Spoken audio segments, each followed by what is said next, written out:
Buenos días, mis amados hermanos, bienvenidos a esta escuela dominical. El tema que hemos estado viendo es cómo orar en estos tiempos y estamos haciéndolo a la luz de la oración modelo que nos dejó nuestro Señor y Salvador Jesucristo y estamos analizando, hágase tu voluntad como en el cielo, así también en la tierra. Esta es la segunda parte. Y hermanos, vamos a pedir la dirección de nuestro Dios para que Él sea el que hable a través de su Santo y Divino Espíritu y que nosotros solamente seamos instrumentos en sus manos, instrumentos indignos, pero a pesar de lo que somos, el Señor nos utiliza para la honra y gloria de su nombre. Vamos a orar, mis amados hermanos. Amoroso Padre Celestial, Dios de toda gracia y de misericordia. Padre, gracias por los estudios que nos has permitido tener a lo largo de estos meses. Señor, queremos descubrir cómo orar en estos tiempos. Señor, sabemos que estamos llenos de imperfecciones, llenos de errores, pero Padre, queremos que tu nombre sea santificado, queremos que tu nombre sea reverenciado. Señor, queremos que se haga tu voluntad, así como se hace en el cielo, Señor, también se haga aquí en la tierra. Y Padre, ayúdanos para poder comprender la esencia, Señor, de lo que significan, Señor, estas frases tan poderosas, tan llenas de sabiduría y sobre todo, Padre, en donde nosotros podemos entender quién eres tú y quiénes somos nosotros, Padre. Tú eres el dueño y Señor, tú eres el Rey de Reyes y nosotros somos tus siervos. Así que, Padre, no queremos hacer nuestra voluntad, sino queremos hacer tu voluntad. Muéstranoslo, Padre. Te lo rogamos en nombre de Cristo Jesús, nuestro Salvador. Amén. Bien, mis amados hermanos, siempre ha sido un reto para el cristiano encontrar la mejor manera de orar. Siempre ha sido un reto para el cristiano orar de una manera ideal. ¿Y cuál será esta manera? Pues cuando el cristiano, a través de su oración, santifica el nombre de Dios. Es decir, cuando el cristiano inicia una oración, lo que pretende a través de esta oración es que el nombre de Dios sea glorificado, que lo que nosotros vamos a pedir a nuestro Dios sea para la honra y gloria de su nombre. Buscamos que la oración del cristiano, a través de su oración, pida que el reino de Dios venga. Que a través de la oración del cristiano, pida que se haga la voluntad de Dios. Estas son las tres maneras en las que podríamos decir que cuando el cristiano empieza a orar, es la manera correcta en la que nosotros nos debemos de dirigir a nuestro Dios y que el fin de nuestra oración sea el contenido de todos estos puntos. No sé si cada uno de nosotros reflexionamos a la hora de orar, porque a veces caemos en vanas repeticiones y yo creo que así como a usted le pasa, también a todos nos llega a pasar que repetimos las mismas palabras cuando vamos a orar por los alimentos, repetimos las mismas palabras cuando nos vamos a acostar, repetimos las mismas palabras cuando nos vamos de la casa y a veces ya no tienen un sentido de reverencia porque hemos perdido realmente esa dimensión. Cuando nosotros oramos, hermanos, debemos de estar conscientes de con quién estamos hablando. y debemos demostrar todo nuestro respeto, toda nuestra reverencia y pedir en nuestras oraciones justamente eso, que el nombre del Señor sea santificado, que su reino venga no solamente a esta tierra por segunda vez, sino que sea el que gobierne nuestros corazones y que a través también de nuestra oración nosotros lo que busquemos, lo que pretendamos en nuestra oración sea hacer la voluntad de nuestro Dios.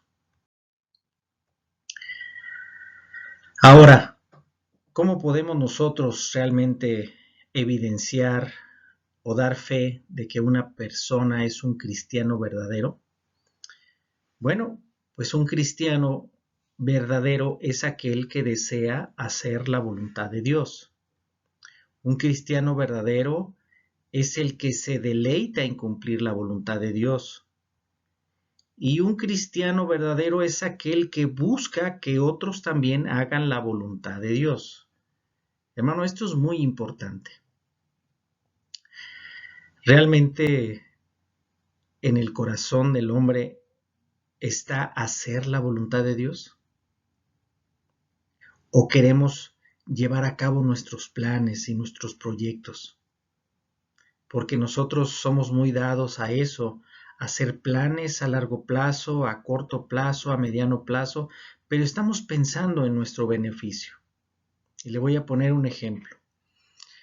Probablemente muchos de nosotros estemos haciendo planes para nuestros hijos, prepararlos para una educación, que ellos tengan una carrera, que hagan, que a través de esa carrera ellos puedan conseguir un buen trabajo y puedan tener una buena vida y puedan conseguir tener todo lo necesario, una casa, un auto y puedan viajar.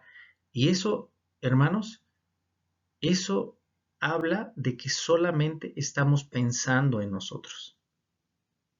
Nada más estamos pensando para nuestro propio beneficio. Pero entonces, ¿dónde queda la voluntad de Dios? ¿Qué es lo que Dios quiere para nosotros? Normalmente, hermanos, lo que nosotros estamos buscando es hacer nuestra propia voluntad. Pero ¿dónde queda? ¿Dónde queda la voluntad de Dios? ¿Cómo puede el cristiano hacer la voluntad de Dios?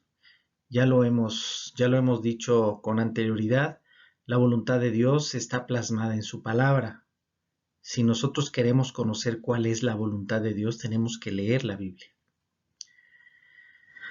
Para que un cristiano pueda hacer la voluntad de Dios, primero que nada, hermanos, debe de haber un arrepentimiento del cristiano por su pecado y que esté completamente decidido a abandonar su vida de pecado.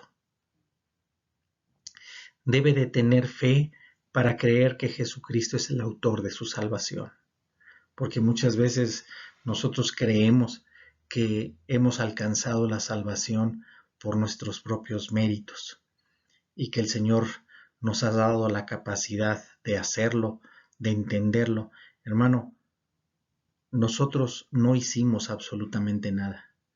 Todo lo que nosotros hacemos, decimos o hacemos es por la voluntad de Dios, porque Dios lo puso en nuestro corazón. Si hay arrepentimiento, el arrepentimiento lo pone Dios en nuestro corazón, pero es importante que esas marcas estén muy claras en la vida del cristiano. Cuando un cristiano realmente está verdaderamente arrepentido de no querer volver a ser, de no querer volver a vivir la vida que antes llevaba, esa vida del viejo hombre, entonces es una señal de que el cristiano está en el camino correcto y también de estar completamente cierto que la salvación, el autor es nuestro Señor Jesucristo y que nosotros la hemos alcanzado, pero no por nuestros propios méritos, sino porque el Señor ha tenido de nosotros misericordia, porque Él desde antes de la fundación del mundo nos escogió para salvación y vida eterna. Ahora, es cierto que el cristiano a veces se entristece por no poder hacer la voluntad de Dios. El impedimento que nosotros tenemos para hacer la voluntad de Dios es justamente nuestro pecado. Nuestro pecado es el que nos impide hacer la voluntad de nuestro Dios. En el fondo, el cristiano desea obedecer, pero su cuerpo carnal se resiste. Vean lo que dice el libro de Romanos en el capítulo número 7, versos 15 al 20. Dice, porque lo que hago no lo entiendo, pues no hago lo que quiero, sino lo que aborrezco, eso hago. Y si lo que no quiero, esto hago, aprueba que la ley es buena, de manera que ya no soy yo quien hace aquello, sino el pecado que mora en mí. Y yo sé que en mí, esto es, en mi carne, no mora el bien, porque el querer el bien está en mí, pero no el hacerlo, porque no hago el bien que quiero, sino el mal que no quiero, eso hago. Y si hago lo que no quiero, ya no lo hago yo, sino el pecado que mora en mí.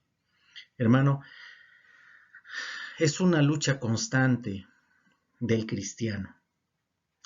El impío, aquel que no tiene una relación con Dios, no tiene esta lucha, porque finalmente él trata de conseguir lo que anhela su corazón, pero realmente lo que él experimenta es una frustración por no alcanzar lo que él quiere. Pero el cristiano desea obedecer al Señor, pero hay una lucha en en el fondo de nuestro corazón, porque nosotros entendemos y queremos hacer lo bueno, pero realmente lo que hacemos es todo lo contrario, ofendemos a Dios. Lo que no queremos hacer, eso es lo que hacemos. Y eso es lo que le pasaba también al apóstol Pablo, porque estas son palabras directamente de él. Entonces, el pecado sigue morando en nuestro corazón. Somos propensos a ofender a Dios, somos propensos a transgredir la ley de Dios. Y eso en realidad a nosotros como cristianos, eso nos entristece porque no podemos hacer la voluntad de Dios debido a la fuerte lucha que hay todos los días, a cada momento, a cada instante en la vida del cristiano, porque queremos hacer lo bueno, pero en realidad nos damos cuenta que lo único que podemos hacer es lo malo. El Señor nos dará la capacidad de poder ir transformando nuestra mente y nuestro corazón para poder hacer su voluntad. Y a veces, como cristianos, pues sí, nosotros queremos todos los beneficios de la salvación, pero no queremos divorciarnos de nuestro pecado y de nuestra maldad. A veces nos escudamos en esta parte en donde de alguna manera estamos enfrascados en esa lucha y a veces damos por perdida esa lucha, pero en realidad, hermanos, nosotros necesitamos ir ganando terreno al pecado en nuestra vida para que lo que hagamos realmente sea la voluntad de Dios y no los deseos de nuestro corazón.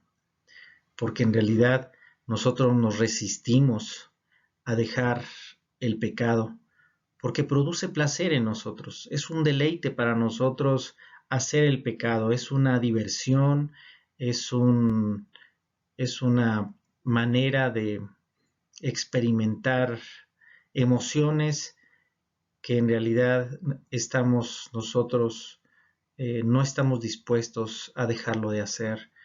Entonces, esto es algo en lo que debemos de estar reflexionando. Nosotros en realidad queremos todos los beneficios de la salvación, pero necesitamos divorciarnos de nuestro pecado y de nuestra maldad y dejar de hacer ese pecado que hoy por hoy para nosotros es algo importante o no lo queremos dejar de hacer. Y hermanos, en la palabra del Señor tenemos ejemplos acerca de la obediencia y Abraham es uno de ellos. Tenemos el ejemplo de Abraham, cómo él obedece a Dios. Y esto es algo importante, hermanos, porque hacer la voluntad de Dios es actuar en obediencia, es hacer todo lo que el Señor le agrada, es amar a Dios con todas nuestras fuerzas, amar a Dios con todo nuestro corazón, amar a Dios sobre todas las cosas, amar a nuestro prójimo como a nosotros mismos, es perdonar al que nos ofende, es ayudar al necesitado. Todas esas cosas eh, son mandatos del Señor y esa es la voluntad del Señor y nosotros como tal debemos de obedecerla. Así que vemos a Abraham, por ejemplo, cuando iba a sacrificar a su hijo Isaac, él actuó en obediencia. El Señor le pidió sacrificar a su hijo y Abraham estuvo a punto de hacerlo. En Génesis, también en Génesis 17, habla acerca de la institución de la circuncisión como señal del pacto. Recordemos esa parte donde el Señor le pide a Abraham circuncidar el prepucio a todos los habitantes de su casa, desde el más grande hasta el más pequeño, deberían de ser circuncidados. Y esta ordenanza Abraham la llevó de manera inmediata. Vemos cómo Abraham no cuestionó porque ya era él un hombre de 90 años. O sea, en ningún momento él se opuso a la voluntad de Dios. Él no dijo, ay Señor, pero yo ya estoy grande y mira, ¿por qué lo vamos a hacer? Danos una explicación, porque aquí no hay ningún pueblo que haya hecho esto. Eh, Tampoco vemos que haya repelado, porque eh, no era, no era costumbre en ninguno de los pueblos. Tampoco se molestó porque lo que le pedía no tenía sentido para él. O sea, muchas veces así somos nosotros, cuestionamos la voluntad de Dios, cuestionamos sus mandatos, cuestionamos lo que Él nos dice, y vemos que en la vida de Abraham no hubo ninguna de estas cosas. Él actuó de manera inmediata. La palabra del Señor dice que el mismo día Él empezó a circuncidar a todos los de su casa. También tenemos la obediencia del pueblo con Nehemías.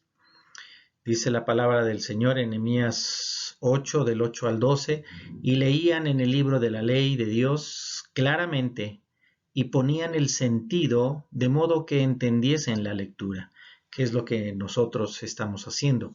Estamos leyendo la palabra del Señor y le estamos encontrando un sentido, de modo que entendiesen la lectura.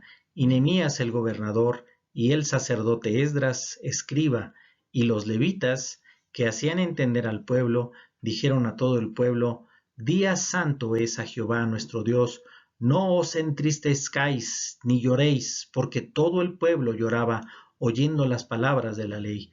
Luego les dijo, Id, comed grosuras, y bebed vino dulce, y enviad porciones a los que no tienen nada preparado, porque día santo es a nuestro Señor.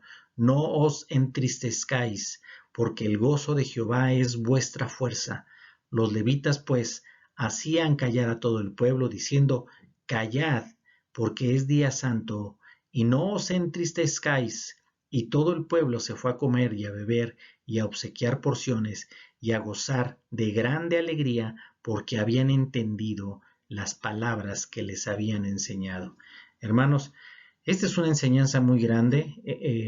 La palabra del Señor nos narra que el pueblo estaba escuchando la palabra de Dios, como el profeta Nehemías daban lectura y dice la palabra del Señor que ellos estaban llorando a causa de su pecado, que lloraban porque habían infringido la ley, porque habían faltado a la ley de Dios. Pero en esta misma lectura les dice, no, no os entristezcáis. Y entonces dicen que los levitas hacían callar a todo el pueblo porque estaban llorando. Y entonces les mandaron otra instrucción. Dice, porque es día santo y no os entristezcáis. Y todo el pueblo se fue a comer y a beber y a obsequiar porciones y a gozar de grande alegría. Así que, hermanos, también aquí vemos cómo la voluntad de Dios está por encima de nuestras emociones, está por encima de lo que nosotros sentimos.